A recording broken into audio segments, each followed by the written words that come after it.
Ako natawa ng kalagitnaan na. Tapos yung bandang huli, kinilig naman ako, kaya perfect.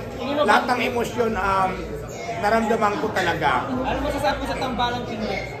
Perfect. Ganda. Invite natin silang manood. Sa lahat ng gusto manood pala ng Soulmate, ayan, nausuwang na po bukas sa lahat po ng sinihan sa buong Pilipinas. Nood po kayo, napakaganda. 1 to 10, ilan siya? Ha? I-rate mo siya 1 to 10. 1 to 10 para sa akin, 9 or 10. Perfect. Pwede ako ma-request? Oo, mga anyong sa'yo, mga Koreano. Anyong sa'yo, ito akin. Mga ganun.